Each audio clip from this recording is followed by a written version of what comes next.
اور ایسڈ سے میرے ہاتھ جل گئے. تو وہ سارا کچھ جو جاوید اقبال نے کہا سارا کرائم سین اسی طرح تھا. دیوار پر انہیں کارڈز چپکے ہوئے ملے جن پر الگ الگ ڈیٹیلز لکھی ہوئی ہوتی ہیں. کچھ باڈیز کو میں نے جان بوجھ کر پوری طرح ڈیزالو نہیں کیا تاکہ اتھارٹیز ان کو آئیڈینٹیفائی کر سکیں اور میں اب دریائے راوی پر خودکشی کرنے جا رہا ہوں. اخبار یہ خبر پبلک تک پہنچاتی ہے اور ساتھ ہی 57 بچوں کے نام اور ایڈریس، جس کے بعد اس مکان کے باہر والدین کا رش لگ جاتا ہے اور لوگ اس کے گھر کے باہر اپنا انصاف مانگنا شروع کر دیتے ہیں. 29 دسمبر 1999 جاوید اقبال ڈیلی جنگ نیوز کے آفس کے دروازے پر دستک دیتا ہے اور اندر داخل ہوتے ہی اپنا سرنڈر پیش کرتا ہے. اپنا آپ متعارف کرواتا ہے اور کہتا ہے کہ مجھے اس دنیا سے نفرت ہے، مجھے اپنے کیے پر کوئی گلہ نہیں، میں مرنے کے لیے تیار ہوں. جاوید اقبال اگلے کچھ گھنٹوں تک جرنلسٹ سے بات کرتا ہے اور انہیں ایک ایک قتل کی ڈیٹیلز دیتا ہے. 200 بچے کیوں نہیں قتل کیے، 100 کیوں نہیں؟ انتقام کر رہے تھے نا،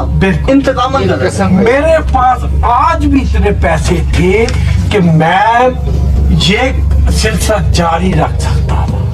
اگر کل کو آپ نے جو جتنے مارے ہیں ان میں سے 3-4 بچے گھروں کو واپس آ گئے پھر آپ کا سارا یہ کوئی نہیں آئے گا. کس طرح آپ کہتے ہیں کوئی نہیں آئے گا؟ شاہین صاحب کس طرح؟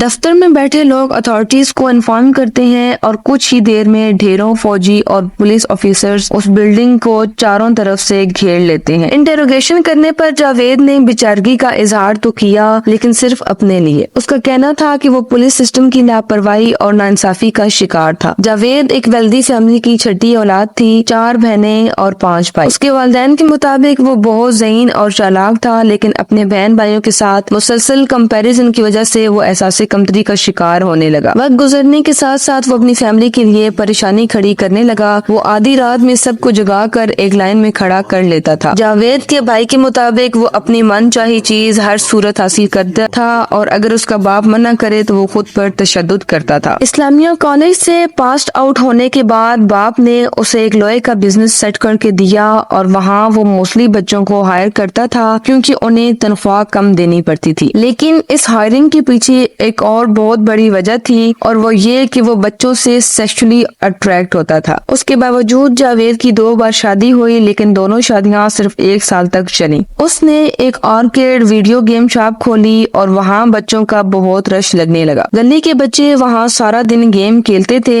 جاوید نے اس موقع کا بھرپور فائدہ اٹھایا. وہ زمین پر 100 کا نوٹ رکھتا تھا اس امید میں کہ کوئی بچہ تو وہ نوٹ اٹھائے گا اور پھر بچوں کی تلاشی لینے کے لیے اپنے پرائیویٹ روم میں لے جاتا اور ان کے ساتھ جنسی زیادتی کرتا تھا. بچوں کے والدین نے گیمنگ زون میں جانے سے منع کر دیا جس کے بعد جاوید نے ایک جم اور ایکویریم کھولا ایگزیکٹلی اسی مقصد کے لیے. 1997 میں جاوید اقبال کو شدید فائنینشیل کرائسس کا سامنا کرنا پڑا کیونکہ جاوید جس طرح بچوں کو ٹریپ کرتا تھا اس طرح پیسے بہت زیادہ لگتے تھے اور اس کی تقریباً ساری جائیداد بک گئی اور وہ لاہور چلا گیا. جاوید کو اس شہر میں شکار کی صحیح جگہ ملتی ہے. داتا دربار پر بے شمار بچے کھانے کی تلاش میں آتے تھے اور جاوید انہیں رہائش اور کھانا کھلانے کے بہانے گھر لے آتا تھا. مزید اسے کچھ بچے بس کے اڈوں سے مل جاتے تھے جو گھر سے بھاگے ہوتے تھے. ایک دن وہ داتا دربار سے ایک 18 سالہ لڑکے کو گھر لے آتا ہے اور اس کو اپنا شکار بناتا ہے اور رات کو جب جاوید اقبال سو رہا تھا تو اس لڑکے نے اس کو سر پر گن کا ہینڈل مار کر خود وہاں سے بھاگ گیا اور پولیس کو انفارم کر دیا. جب پولیس جاوید کے گھر پہنچی تو جاوید زخمی حالت میں لہو لہان پڑا تھا اور جاوید کو پولیس نے جنسی زیادتی کی سزا میں پورے 100 کوڑے مارے جس کا سب سے زیادہ دکھ اس کی ماں کو ہوا اور وہ اس پر بہت زیادہ روئی. بس یہیں سے اس نے اپنا مشن بنا لیا کہ وہ پورے 100 بچوں کو مار کر 100 ماں کو رلائے گا. جیل سے نکلنے کے بعد 147 دن کے اندر 100 بچوں کو اغوا کیا اور سب کے ساتھ زیادتی کر کے ایک چین سے ان کے گلے کو دبا کر مار دیتا. ان کی تصویر اور ان کے سب ثبوت اپنے پاس رکھتا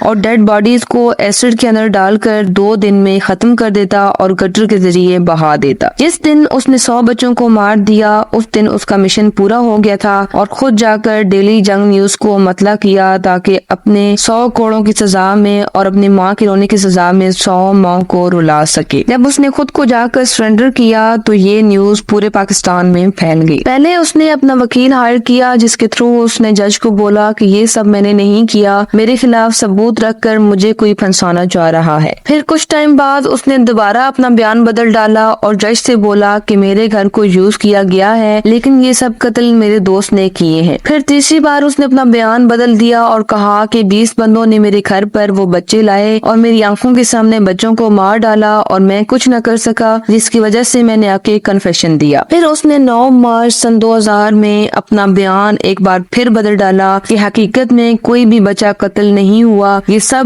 ایک پبلسٹی کے لیے ہوا ہے۔ کورٹ میں موجود جج نے سارے بیانات کو رد کر دیا کیونکہ بار بار بیان بدلنا اسی بات کی دلیل دے رہا تھا کہ یہ سارے قتل جاوید اقبال نے ہی کیے ہیں۔ اس جج کے سر پر بہت زیادہ بوجھ تھا، سارا دن کورٹ کے باہر بچوں کے والدین اور عام لوگ احتجاج کرتے کہ بچوں کو انصاف دیا جائے۔ اس بات پر جج کی طرف سے جاوید کو وہ سزا سنائی جاتی ہے جو پاکستان کی تاریخ میں پہلے کبھی کسی کو نہیں سنائی گئی تھی۔ جاوید کی سزا یہ تھی کہ جاوید کو مینار پاکستان لے جا کر پبلک کو اکٹھا کر کے اور لائیو نیوز پر دکھا کر اسی چین سے اس کو پھانسی دی جائے گی اور اس کی لاش کے 100 ٹکڑے کر کے باری باری سارے ٹکڑے ایسڈ میں جلا دیے جائیں گے۔ جاوید کے ساتھ اس کے 3 ساتھی بھی پکڑے گئے جو اس جرم میں اس کے ساتھ ملوث تھے۔ جاوید کو جس دن یہ سزا دی جانی تھی اس سے کچھ ہی دن قبل جب جیلر صبح کے وقت معمول کے مطابق جیل کا چکر لگاتا ہے تو وہ دیکھتا ہے کہ جاوید اور اس کا ایک ساتھی اپنی قمیض کے پھندے میں لٹکے مرے پڑے ہوتے ہیں۔ پولیس والوں کا کہنا تھا کہ ان دونوں نے خودکشی کی ہے، لیکن بعد میں انکشاف ہوتا ہے کہ رات کے 3 گھنٹے کے لیے CCTV کیمرہ کو بند کیا گیا تھا اور سوال یہ اٹھتا ہے کہ رات 10 بجے سے 2 بجے تک کیمرہ بند کرنے والا کون تھا اور آخر وہ آن ڈیوٹی آفیسر جو رات کو وہاں موجود ہونا چاہیے تھا وہ کہاں تھا۔ جاوید اقبال کی موت سوائے وہاں موجود پولیس آفیسرز کے سب کے لیے ایک سوال بن کر رہ گئی۔ خیر وہ جیسے بھی مرا لیکن اس دھرتی سے ایک ناپاک وجود مٹ گیا۔